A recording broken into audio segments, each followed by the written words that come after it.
The good news is we're all in this together. And when we see we're together, we can work things out.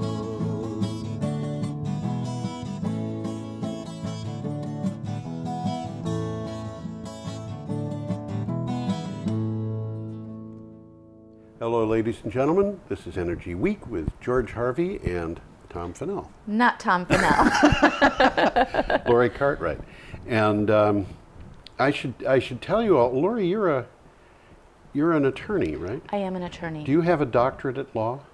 I do not have a doctorate. Oh, law. I'm not allowed to call you Doc then. Well, you may, but I don't have a doctorate degree. Okay, that's all right. I wanted to call you Doc, but I can't get away with it, you know, not legally. Anyway, Lori has brought some very interesting insights into the show, and I think she will probably continue to do so. Tom's background, of course, is as an electrical engineer, and he has a lot of information about transmission lines and things of that nature. But Lori has her own set of skills that she has acquired, and is a pretty bright young lady, I think. Thank you, George. Yeah. So, we should get into the show. Every day I get up at some early hour and look at the internet for a couple of hours looking for news about energy and climate change. And when I find things, I put together a 50-word or so synopsis together with a link to the article, and 10 to 15 of these are packaged in a blog posting which goes up every morning. I try to get them up by 9. Usually get them up by 8 because I've got a bunch of things I have to do after that by 9 if I can. And once a week I get together with Lori now, with Tom. Hopefully at some point in the near future it'll be with both. That'd be fun. And go over the news. You can find the articles that we talk about at geoharvey.com, the blog post. We will try to keep you apprised of the date of the article, or that's not the date the article appeared on the internet, it's the date the article appeared at the Post. And you can, if you go to geoharvey.com, geoharvey.com, you can click on the date on the calendar if you want to go into one of these more deeply. So we're starting with an article from the Denver Post, which has a photograph that you can put up, Lori, if you would. And you got a title for this, I'll betcha. Solar array supplying XL. That's the title of the photograph. Oh my goodness. It's in bold. Okay. Not bright enough to remember my glasses, but I That's will okay. do my best. That's all right. How about XL Energy Power Plan would cut carbon emissions by half, use renewable sources for 55% of power. Yeah, XL Energy is a pretty big company. And this is the synopsis. XL Energy Colorado unveiled a power plan that it estimates could save customers $215 million, cut power emissions by half, and increase renewable energy sources to 55% of its electricity portfolio by 2026, according to a filing the utility submitted to the Colorado Public Utilities Commission. The plan is to retire 660 megawatts of coal-burning power plants. I always like the good news stories so much better than the bad news stories. Well, why don't you click on and we can put ourselves back up there. And yeah, well, this is, sorry, Donald Trump. And you know, it's funny because the utilities, none of the utilities seems to be terribly interested in keeping coal-burning power plants open. Not that I could find. Thus far. Well, you know, there may be some. I don't know, but you know that what they're finding is that it's so much cheaper to do renewable power. There's just no reason to keep coal going. Of course, we're going to have some interesting comments about the idea of coal and nuclear being later in the broadcast. Anyhow. Great. Should we go on? Yes. What's the next one? The next one is, and I believe this time I'm reading the title of the article and not the title of the slide. The articles are bold in yes, black. Great. Mapped global temperatures since 1880. This is from Axios. Every area of the globe has warmed since instrument recordings began in 1880. NASA data shows the planet isn't warming equally, however. The fastest temperature increases are taking place at the poles. That Arctic, for example, is warming at more than twice the rate of the rest of the globe, melting glaciers, sea ice, and permafrost. And of course that's a problem because it contributes to rising sea levels. And by the way, you know, somebody told me a while ago that he said, you know, the sea level isn't rising, the land is going down. And I thought, let me look into this. I think with all of the permafrost that's melting, the sea level is rising. Well, the scientists know how much glacial ice has melted. They know how much of that is floating and how much is on land, which makes a difference because melting floating ice doesn't raise the sea level because it's already displaced its own weight. But when it's on land, they know. And they have figured out what the difference in the temperature of the ocean is and how much the water expands. You know, this is a bunch of calculations that are not easy. And so they calculated the rise that they expect. And then it turns out we can get pretty accurate information from satellites. And the information says that the sea level actually is rising. Now, the land is falling in some places, notably along the coast of Louisiana. And the reason it's subsiding there is because they're pumping oil out from under it.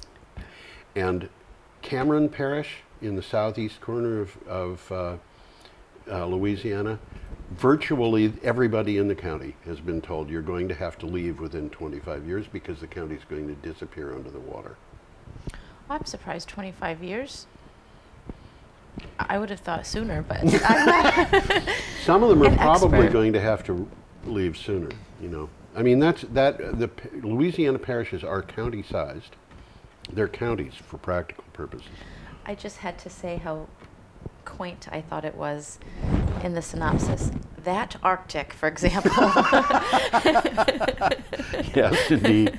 Well, we can find things interesting everywhere. We have another picture coming up, and this is a story from Clean Technica. And wouldn't you just love to live in that cute little cottage in the middle of the screen? Oh my gosh. You know, the reason why those coal stacks and other smokestacks like that are so tall is because the EPA made them build them tall. Yes. In order to prevent local people from being poisoned. Yes. And Put it up there higher. Put it up there higher, it gets distributed more broadly, and that's why the air in Vermont is not as clean as it should be, because we're breathing air that has smoke from coal plants in Indiana, Ohio, Pennsylvania, New York, areas of Canada, Illinois, you name it. The prevailing wind comes from the west, and we're breathing air that is not visibly polluted, but it's not as good as the air in Wyoming. And if you don't believe that, then just look at the results of a good rainfall on a car, maybe some evidence of acid rain. At any rate, I remember when I was at Vermont Law School, and I learned that the smokestacks had in fact been built taller. We all had a really good chuckle about who really thought that that would help anyone. It helps or people who anything. live in that cottage in the middle of the screen. And just about nobody else. Okay, this is from Clean Technica. Do you have a title for it? I do. Oh, good.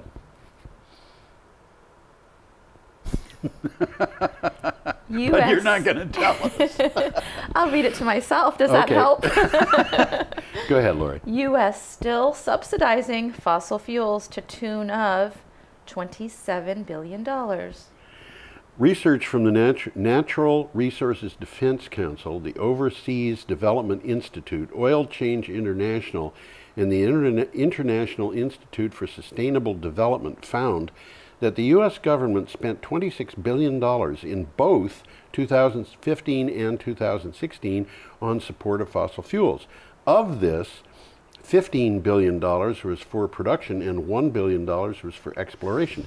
Now, honestly, I think Donald Trump probably wants to increase that by a factor of at least 2 in order to keep those coal plants alive. Goodness. So I'm wondering if there's a missing, it's hard to count in billions, but I was just trying to wonder where the other, there is a bunch missing, where the other billions went. There's 10 billion, 15 billion for production, 1 billion for exploration, and 10 billion for something else. We don't know what. Executive bonus. Maybe, you know, what can we say? Lobbying. There you go. Why shouldn't the federal government pay for lobbyists?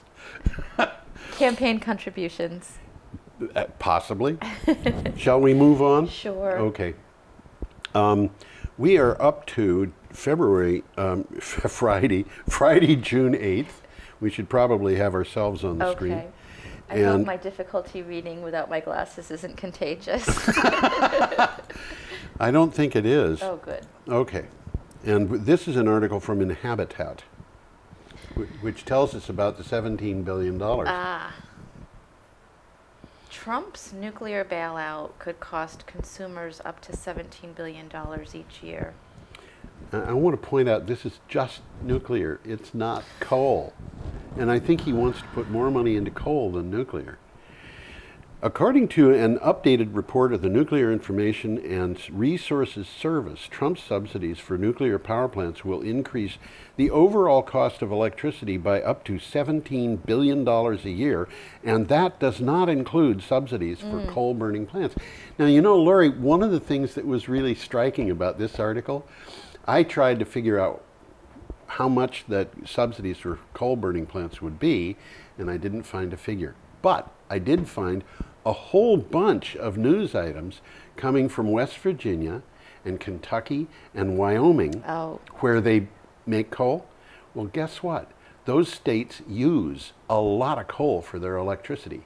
And if Trump tells the coal-burning utilities that they have to charge extra for the electricity to support that, who pays for it? The coal miners. It's so convoluted. But you know, the result of that is that if you read the news in those places, they're saying, we're not so sure this is a good idea. You know? Well, I hope that they're making that connection, because it's not a good idea.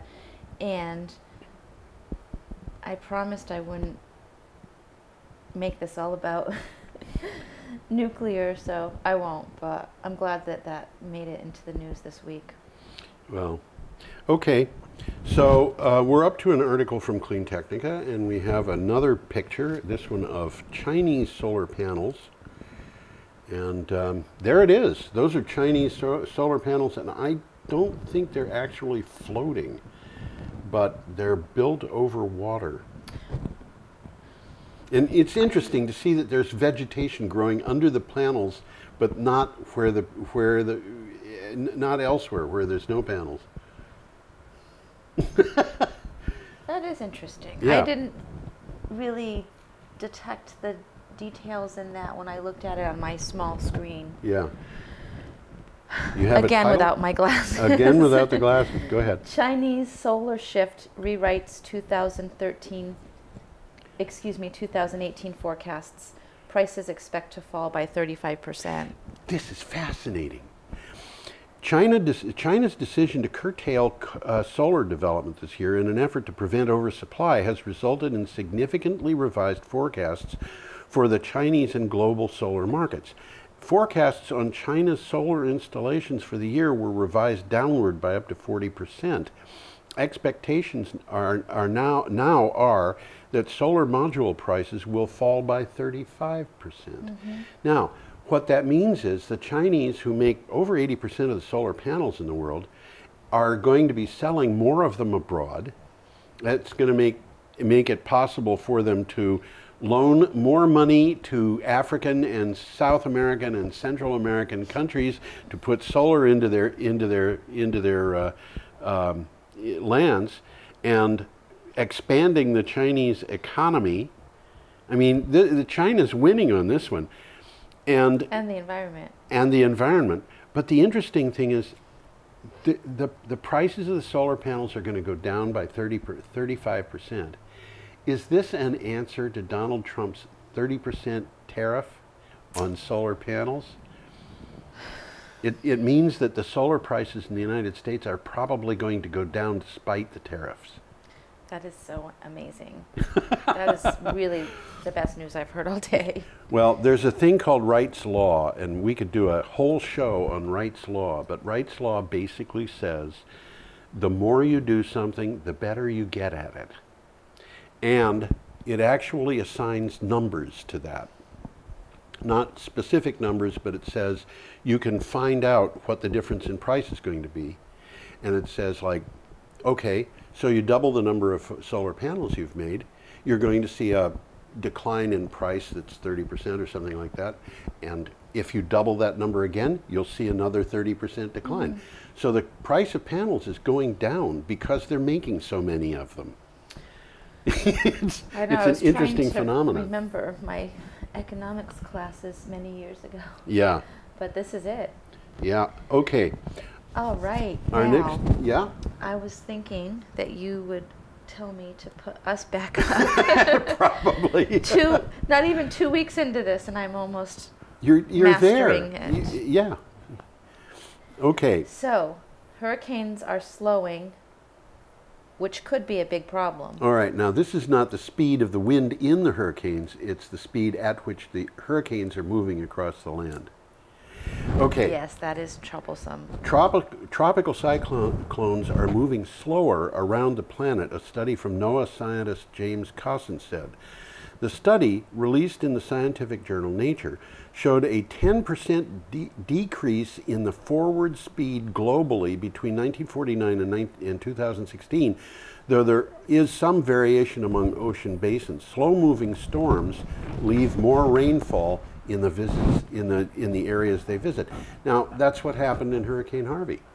The hurricane just didn't move very fast, so it dumped, and Katrina was the same thing. After Katrina, there was the Louisiana storm of, I think it was 2015 or 2016. They had huge amounts of water. I think 90% of the homes in one of the parishes there were flooded. Oh my goodness. And of course, most of these people don't have flood insurance. So what does that do? Well, it means that some people have to give up their houses. It means banks lose money because they're foreclosing houses that have been wiped out, whose owners can't afford to repair them. And you know, it's just a depressing thing in the economy, and that sort of thing is going to spread. It has been spreading. And we've even seen the effects of this sort of devastation in our area. Absolutely. With tropical storms. Absolutely. Those are just tropical storms. They're not even hurricanes. Well, they were hurricanes. You have a friend here. I do. What's I guess your friend's name? She peeked up, so this would be the time to introduce her to the viewing public. This is Ferris. She is 15, and she is a sweetheart of a dog. I'm getting to know her. She came into my life on Saturday, and she's blind and she's deaf. She's been a great companion. I believe it. Her greatest joys in life are probably cuddling and eating. Eating for sure. Okay. So if anyone wants to take her off my hands, I'll start interviewing soon. All right, we're having an advertising break here. Yes. Now that item about hurricanes, by the way, came from CNN, and we are up to Saturday, June 9th. With a slide. With a slide. Thank you so much for reminding me. Yay. There you go. This is a wind farm near Kimball, Nebraska. For a small Colorado utility, 100% renewable energy is old news. Yep. Why don't you put the slide up? Sure. Aspen Electric achieved 100% renewables in 2015.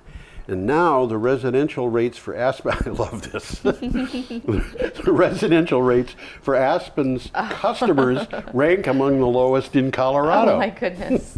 This month, upgrades to a wind farm near Kimball, Nebraska, and that is the wind farm on the screen. of which Aspen Electric is a major customer, will push the utilities costs even lower. Oh my goodness. Dropping about 15% annually, or about $475,000 savings for the people in Aspen, Colorado. Oh my goodness. Who of course need that savings because they're desperately poor. I know. How ironic. But really, you know, this whole thing of renewable energy is the least expensive. Solar is starting to beat wind. And wind long ago was beating natural gas. So that our article is from Energy News Network, and as I said, we're on Saturday, June 9th. And next up, oh, this actually may be my favorite article of the week that you've captured. We are for us. having some fun this week. We are. I'm sorry. I'm getting a little out of hand. Main customer of Arizona coal plant goes green, ignoring Interior Department. Central Arizona Project, which supplies water to a large part of Arizona, is a main buyer of electricity from an Arizona coal plant on the verge of closure. It said it will instead source its electricity largely from a solar power project, ignoring an appeal by the U.S. Department of Interior Department to buy more power from the plant to keep it open. So here again, you've got the Trump administration telling the utility what to do, and the utility is basically saying, I'm sorry, we're not going to do that. So, and this coal plant was I think it was the Navajo coal plant. I'm not sure. It's been the Navajo coal plant has been a problem. A lot of the American Indians in that area are employed in that plant or in the coal mine that supplies the plant. I think there's about 800 of them. Oh my goodness. And the Navajo Nation has been building its own solar systems in order to supply itself with electricity when that coal plant closes. It's got to close. It's very old. And the Trump administration wants to keep it open beyond its date. But, you know, again, it's expensive, and who's going to pay for the electricity, or in this case, the water? Because in this case, it's a large user of electricity, supplying water in Arizona. So, Reuters. Well, we could spend the rest of the morning probably talking about the hazards and dangers and disadvantages of coal mining, coal burning. Yep, we could. But we don't have time. So moving on to we have a the picture, next slide. Here's a picture of Miami. Yay. There you go. Sunny Miami. Sunny Miami. You'll notice that the sky is blue. And this item is from the Sun Sentinel. Photos don't lie. Plan needed for sea level rise. You know, I have, photos lie sometimes. They do. Nevertheless. But does this one? No, this one is real. Sunny day flooding in Miami. Yeah. Florida Senator Bill Nelson addressed the U.S. Senate. Quote, during 2017, the average high tide flooding was at the highest ever recorded, and in 2018, NOAA predicts that high tide flooding will be 60% more frequent across U.S. coastlines than it was in the year 2000, primarily because of sea level rise, end quote. And maybe he didn't add to his quote, but he was thinking about the Turkey Point nuclear reactor on the coastline of southern Florida. Yeah, he might have been. Almost all of the reactors in the eastern part of the United States are exposed in some way to flooding events. And on the coast. On the coast or inland, it doesn't make any difference, because if you know, what is the plant? Fort Calhoun. They were down for like a year and a half because of a flood, and then all of the things that happened after that. You know, they would get to a point where they were almost ready to open, and then there'd be another flood, or there'd be a fire, or whatever it was. But Fort Calhoun has had problems with flooding, and they're out in the middle of the plains. Jeez. So that was, as I said, from the Sun Sentinel. I should point out that sunny day flooding happens because the tides are higher at the new moon and at the full moon than they are in other times of the month, because the sun and the moon combine their forces for the tides. These roads, like the one that you're looking at, were designed at a time when the combination of the sun and the moon didn't normally flood them. And they were designed to be a little bit higher than the highest expectable high tide. But these, what are called king tides, at the syzygies, you know that word? Or syzygies? S-Y-Z-Y-G-Y. I don't believe I do. It's the new moon or the full moon, I believe. Maybe somebody fooled me with that word. Did they tell you on April 1st? On April 1st? No. That was a word and that's what it meant? It might have happened during a Scrabble competition. Oh. Now, what would you do if you had 3 Y's and a Z and an S and a G? That's what you can do. Right. Okay, so we are up to Sunday, June 10th. And we could put ourselves, yeah, there you go. And this is an item from The Independent. Pope Francis warns oil executives, quote, energy must not destroy civilization. End quote. Yes. Do you suppose that it would you rather have a free market, or would you rather have civilization survive? Personally? I put that to a friend of mine who was a free market guy once, and he said, if civilization collapses, at least we'll have a free market. Who's we? A good question. I was stunned. Well, but anyway, some people are stuck in their ways. To the point of... Pope Francis told senior oil executives that the world must convert to renewable alternatives to prevent humanity from being destroyed by climate change. Speaking to the high-profile group at the end of a 2-day conference at the Vatican, the pontiff warned, quote, civilization requires energy, but energy use must not destroy civilization, end quote. I think that's a reasonable position to be in, to take. I have no room to argue. This Pope we have is a very interesting fellow. He is. Okay, we have an item from the Sydney Morning Herald and a slide here of G7 leaders. Why don't you put that up? I can't even wait. You want to put it up? I'm trying. You're trying. I'm clicking.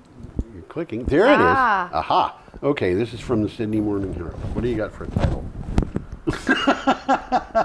The G7 summit, summed up in one photo. Oh man, this was all over the internet. I don't know how many copies of this there were, but it seemed like there were thousands of them. Hundreds or even thousands of photos were taken at the G7 summit, a 2-day gathering of leaders from member states to discuss anything from climate change to international trade policy. But one particular photo stood out after it was published and raced across the internet. And you know, here is a picture. You can tell Donald Trump in that picture is looking at Prime Minister Trudeau from Canada. Andrea Merkel is obviously a bit perturbed by him. But I'm glad that table was there. Yeah. You know, there are people who have been saying all kinds of things about body language. And then, of course, he didn't stick around for the discussion on climate. He went to meet the dictator of North Korea. Instead, it astounds me that a person who represents people who claim to be conservative, patriotic Americans would get cozy with the leader of North Korea, promote the interests of the leader of Russia, and attack his own allies with a trade war. This is appalling. And yet the Republican leadership seems to be going along with it. And on top of everything else, people who are saying that they favor a free market are going along with the idea of saving coal and nuclear. This is standing the world on its head. I don't understand it. No, one picture tells 1,000 words. Yes. Okay, Should we escape from this thing? Yes. Let's do that. We have an item from the Weather Channel. Heavy rainfall has increased by up to 70% in parts of the United States since the 1950s, and it will only get worse, experts say.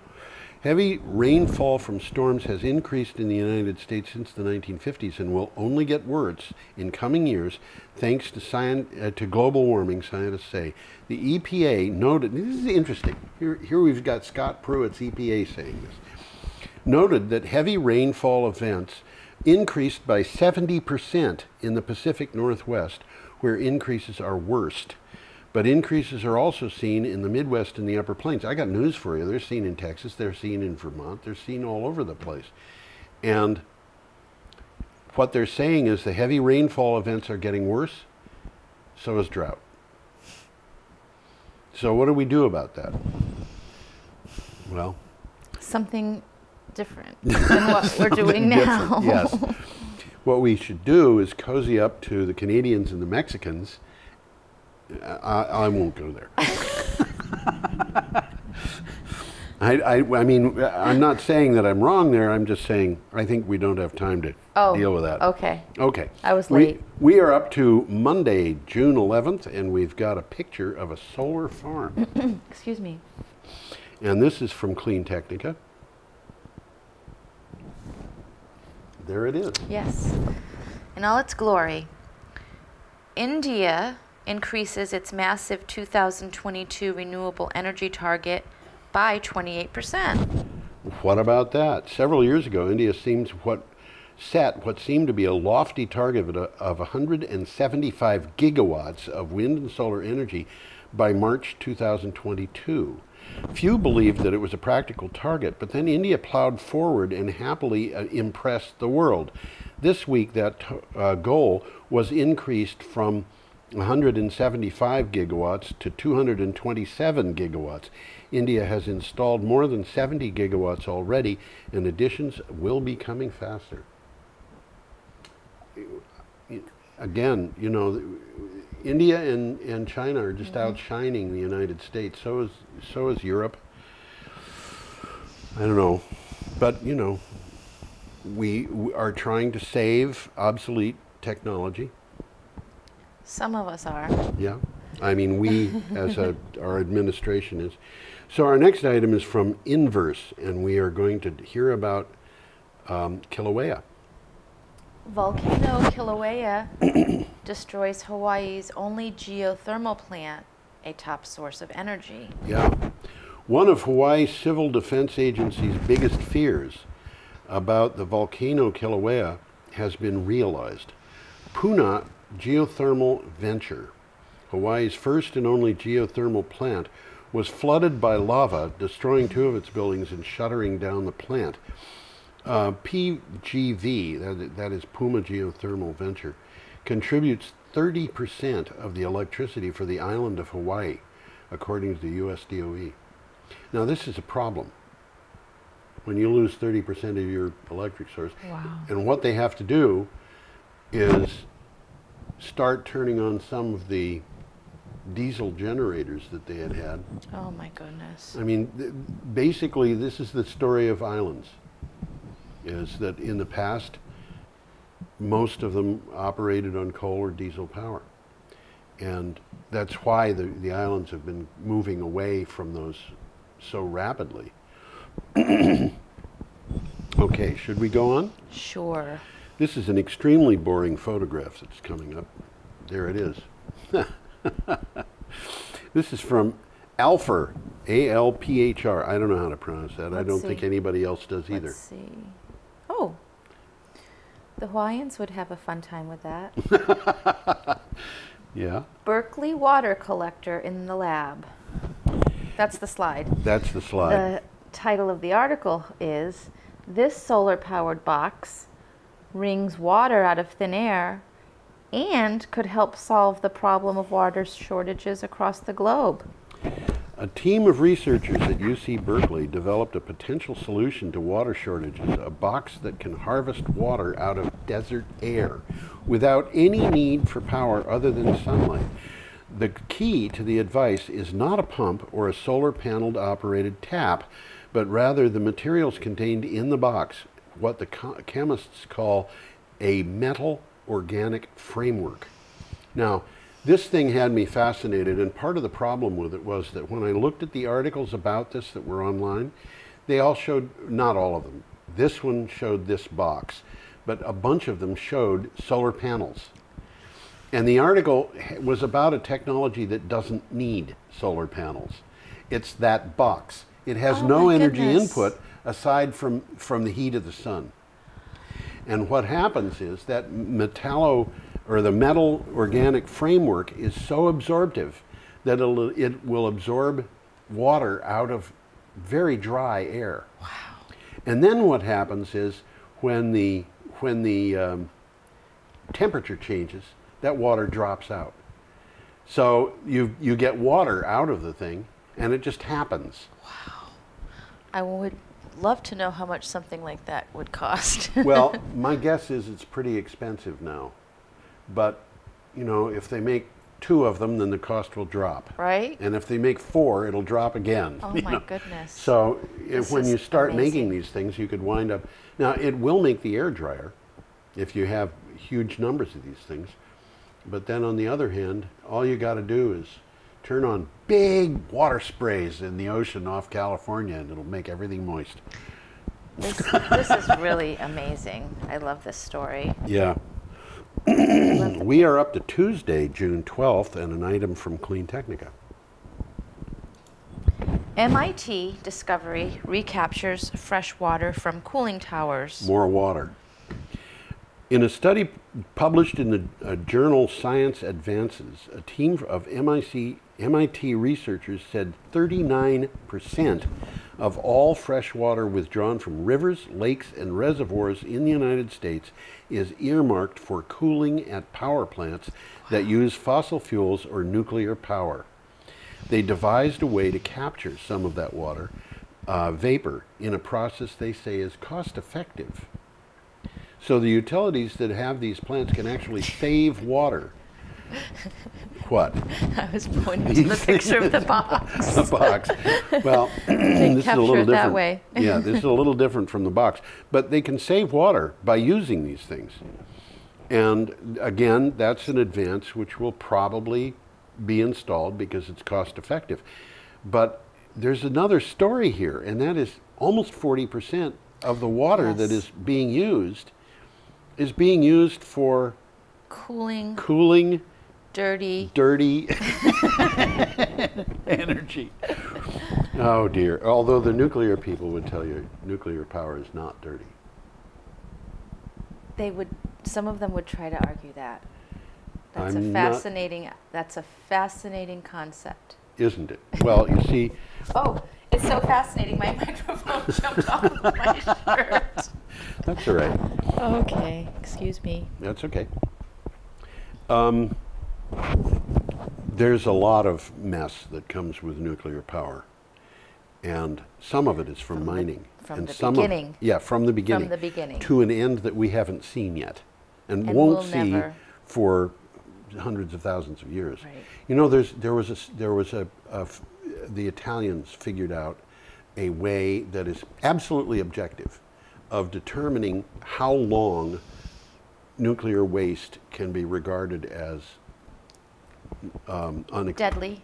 Yeah, and their method, which is objective, says we're going to regard this as a potential problem until it is no more radioactive than the ore it came from, which is about 6 million years.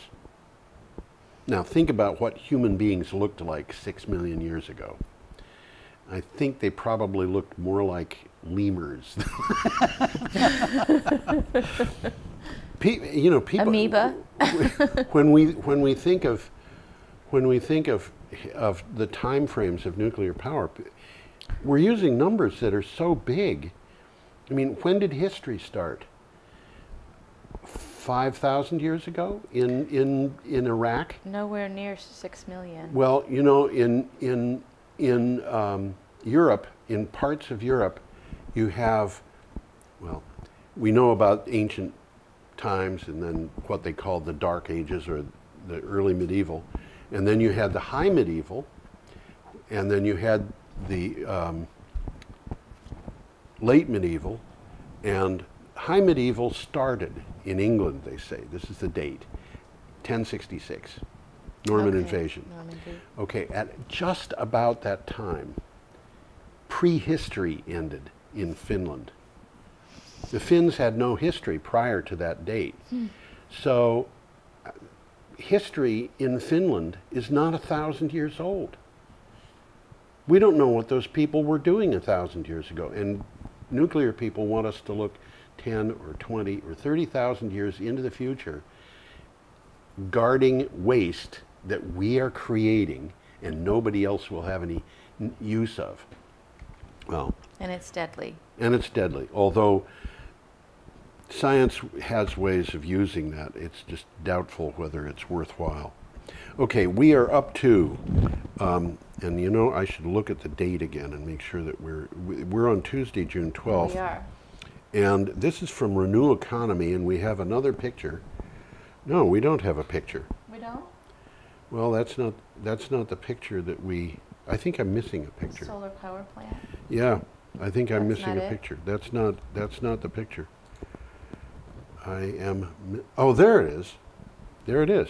Solar power plant. I may have got the pictures in the wrong order. Okay. Okay, so no picture for now. Well, no, you can put that one up. Oh, it's us. Yes, there it is. See? No. That's the one. Click on that. Okay. And then go up. There you go. Oh, that's the two-step process. This is why Tom Fennell always looks like a deer in the headlights, because he's looking at the monitor trying to figure out what to click on. I don't think he looks like that. Well, he says he does. Anyway, this is an article from Renew Economy, Warren Buffett. Warren Buffett secures amazing low prices for 1 gigawatt of solar. This is you know, okay, Nevada Power, a utility owned by Warren Buffett's Berkshire Hathaway, has signed a deal to build more than 1 gigawatt of new large-scale solar in the United States, with power purchase agreements starting as low as $21.55 per megawatt hour, a record low in the U.S. More than half of the PV systems will be co-located with battery storage, but that will be priced separately. Wow. Now, $21.55 per megawatt hour is just a little over 2 cents per kilowatt hour. What are we paying for electricity? More than that. A bit more than that. Almost 10 times that. Wow. You know, okay, so we've got a reason to do this. Leave it to Warren. Well, you know, rich people are not always bad people.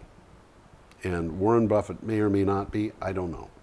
Well, he does some good things. He has accomplished some very good things, I think. Should we move on? Sure. Okay. In the interest of time. In the interest of time. We've got an item here from Clean Technica. Global solar demand to increase 11% despite China cuts, predicts IHS Markit. Market research firm IHS Markit published new figures showing the global solar market will increase by about 11% in 2018 despite China's solar policy reductions. China's cuts make large amounts of PVs available elsewhere, and Bloomberg New Energy Finance predicts that the prices of PVs will drop by about 35% this year. Now, this is a reprise of the article that we just spoke about a few minutes ago. Basically, it's just saying the price of solar power is continuing to go down. And, you know, before the show, I mentioned Wright's Law to you. Yes. Standard law of economics that a lot of people who are economists don't really know about. But it basically says the more you do something, the better you get at it. The better you get at it, the more better it gets, the more the price goes down, whatever. And we've seen this in, I think, dozens and dozens and dozens of technologies. It happened in automobile manufacturing. And in the 19-teens and 20s, Ford kept lowering the price of automobiles and at the same time increasing the pay to the workers and at the same time reducing the work week. And how do you make money doing that? Well, when you've got Wright's law on your side, it can happen. And that's what's been happening to solar. It has nothing to do with the Chinese trying to undercut Americans. It has everything to do with the fact that the Chinese are making more of them than we are. Significantly more. Yeah, significantly more. Well, what I liked about this recap of the prior discussion is that this talks about the increase in demand, and I believe the former article only talked about the reduction in price. That's why there's 2 articles. Good. Yeah. You're pretty good at this. You know, Lori, I started, before I had a blog, I spent about a year working for the New England Coalition on Nuclear Pollution, and I was doing the same thing, but I was sending it out in emails. And then actually just a little over 6 years ago, I started posting online so that everybody had access, not just the people I sent emails to. And the whole thing was broadened a bit to include renewable energy and global warming and things of that nature. And I probably look at 25 or 30 articles for every one that I post. And by look at, I mean just looking at the headlines. And there are certain headlines that I always open the article to see what's in it. Unless it comes from Breitbart. It's pointless to open an article from Breitbart. But, you know, if I see something on wind power and human health, I open it. I want to find out what that article says. And I have yet to find one that says that wind power has a negative effect on human health that came from a scientific organization or a scientist. I've seen a bunch that say 2 guys rented a cabin for the weekend near a wind turbine and got sick or something of that nature. But there's lots of reasons that could happen. And, you know, reading the scientific material, it's important to understand how that material is put together. So, you know, when I wanted to find out how many birds were killed by wind turbines, I found estimates, and then I had to go find how were those estimates figured out, and because what's the methodology that's used? Sure. And that was fascinating because the estimate that I started with said 440,000 birds were killed by wind turbines in the United States in 2012. So I said, how do they know that? That's huge. It sounds huge until you, here I've just lost my, there we go. It sounds huge until you compare it with other numbers. And when I went into this to find the methodology, I found a complete methodology on one site, estimates for one site. And what I found was that at that site, they estimated a number of birds. It was about 1,700 birds killed during the inventory period, and about twice that number they guessed. They confirmed 1,700 birds, and then they estimated about twice that number during the inventory period for a little over 5,000 birds. 5,000 birds killed in 48 hours at one site. Now, 440,000 birds in a year is 1 bird every 73 seconds. That one site had another bird killed every 35 seconds. Just one site. But there's an interesting thing about that site. It had 1 nuclear power plant and 6 coal generators, no wind turbines. So, wait a second. Coal plants and nuclear plants kill birds a lot faster than wind turbines. How did the results of the study at a coal and nuclear site The birds who were on migration during the period were flying in the fog and ran into stacks, cooling towers, you name it. But that didn't even count climate change. That didn't count air pollution. That didn't count the rest of the things. So how do they attribute it to the wind, though? They don't. Oh. At that site, it had nothing to do with wind. Benjamin Sovacool, who was an adjunct professor at the Vermont Law School, did a pretty thorough investigation of different sources of energy and how many birds they kill. And he said that on a per unit basis, nuclear kills more birds than wind. So a gigawatt of wind power will kill maybe one bird. A gigawatt of nuclear will kill maybe 1.5 or 2. A gigawatt of coal will kill about 60. Oh. A gigawatt of, I mean, but it's because of pollution. Especially canaries. Especially canaries, that's right. Okay, we're up to Wednesday, June 13th, and we have a picture of, gotta find the picture. There it is, Singapore. Okay, and this is from oilprice.com. Oil markets unmoved by North Korea summit.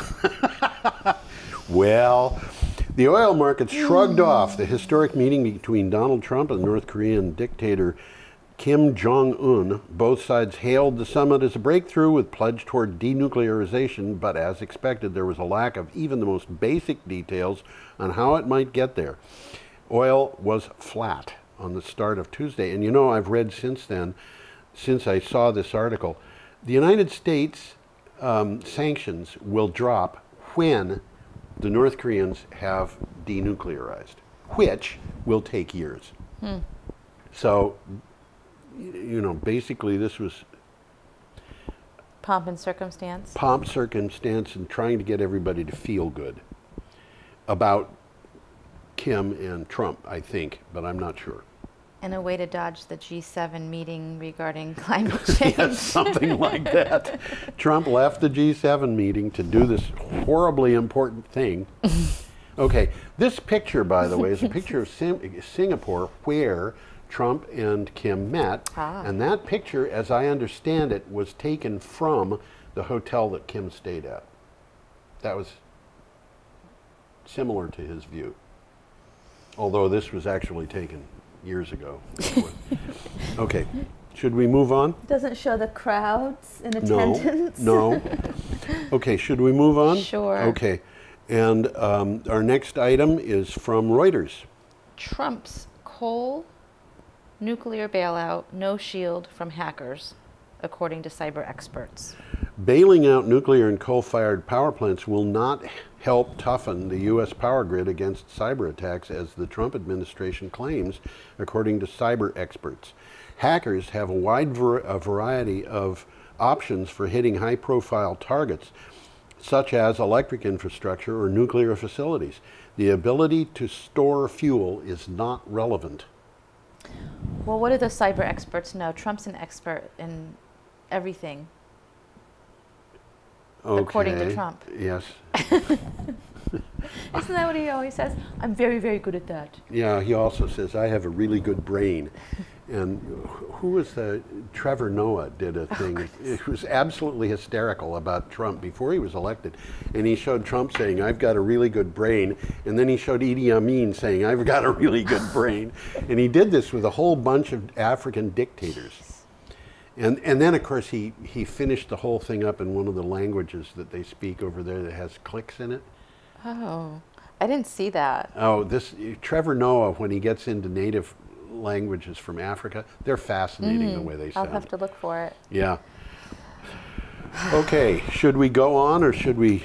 We should go on. Okay. Do we have a slide? We have. Do we? Do we? No. Okay. We're done. We're done with our slides, actually. We have an item from the Washington Examiner. FERC commissioners criticized Trump's order to bail out coal plants. This is hysterical. It's absolutely hysterical. Federal Energy Regulatory Commission members criticized President Trump's order to prevent the closing of financially struggling coal and nuclear plants. Republican FERC Chairman Kevin McIntyre dismissed claims that reliability of the grid is at immediate risk because of planned coal and nuclear plant closures. I mean, as far as I can determine, nobody agrees with the administration that there is a security reason to do this. We have two enormous security problems for the U.S. grid, in addition to the one that we just talked about, which is hackers getting in and destroying our transmission abilities or the ability of a nuclear plant to keep going. Solar flares? One is solar flares, and the NASA a couple of years ago said that they believed that a solar flare could bring our entire grid down for a period of about 3.5 years. And the other one was, I have to tell you though, solar flares, you know they're coming. You've got a few hours to prepare for them. So if you're in a position to be able to do it, you can secure things. The other one was the FERC, actually, I think it was, the agency we're just talking about, said that they had determined that if terrorists attacked simultaneously and successfully one factory and 10 grid connections in the United States, it would bring down the grid for 1.5 years. Now, in either case, that's bad for business. In either case, we would have probably widespread starvation. And the idea of nuclear plants in a situation like this, you have to keep those plants powered during the grid collapse. And the nuclear plant cannot power itself. Because it cannot produce a small amount of electricity. It can only produce a big amount of electricity. And if you tried to get it to power itself, it would burn itself out very quickly. It's pointless. So you need some way to power it. Now, Vermont Yankee, it would not have taken too long to get the dam on the Connecticut River to set up to power that, if that much of the grid survived. So how do you keep things going? Solar, wind, microgrids. It's that simple. You can do it. Well, maybe someone will clue the president in. The president will get clued in when Mar-a-Lago disappears into the ocean, or, you know, some event like that. Well, Mar-a-Lago's not too far from Turkey Point, so I hope that he's paying more attention than he appears to be. I don't think he's paying a lot of attention. It's kind of hard to pay attention like this. Yes, it is, especially when Andrea Merkel is looking at you the way she was looking at him. Wow. I mean, that was a stunning photograph. It was. We could even show it again. We could if you wish. Oh, I've got to start this whole thing back up again. Oh, it's having problems. I can't show it again. Okay. Oh. By next week, we'll know how to do that. Yes, I know how to do it right now. There it is. Yay, and then I just have to do that. George does all the work. No. Like the whole show, he does all the work. I don't think that's quite true, but we do have to sign off. Okay. Okay? So let's do this. I'll bring this up to this. Have a perfectly lovely week. And I hope you come back for next time. Bye-bye.